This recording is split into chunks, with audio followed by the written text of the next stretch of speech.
Lonceng bahaya megatrust bisa picu tsunami raksasa. Badan Meteorologi, Klimatologi, dan Geofisika, BMKG, mengeluarkan peringatan soal potensi gempa di 2 zona megatrust yang dapat memicu tsunami. Kepala Pusat Gempa Bumi dan Tsunami BMKG, Daryono, sebelumnya merilis pernyataan yang menyebut bahwa gempa di 2 megatrust di Indonesia tinggal menunggu waktu, yakni megatrust Selat Sunda dan megatrust Mentawai Siberut. Keduanya sudah lama tak melepaskan energinya. Indonesia memiliki beberapa zona megatrust yang sangat aktif. 2 di antaranya adalah megatrust Selat Sunda, dengan potensi gempa berkekuatan M8,7, dan megatrust Mentawai Siberut, M8,9. Kedua zona ini memiliki potensi besar untuk menghasilkan gempa dahsyat yang dapat memicu tsunami. Gempa megatrust tidak hanya berpotensi merusak di daratan, tetapi juga dapat memicu tsunami raksasa. Sejarah mencatat bahwa tsunami terbesar di dunia seringkali dipicu oleh gempa megatrust yang menghantam wilayah pesisir dengan dampak destruktif.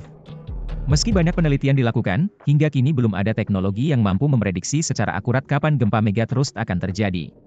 Ilmuwan hanya dapat memperkirakan potensi berdasarkan aktivitas seismik dan seismik gap yang ada. BMKG menegaskan bahwa meskipun ada potensi gempa megatrust, hal ini tidak berarti gempa akan segera terjadi.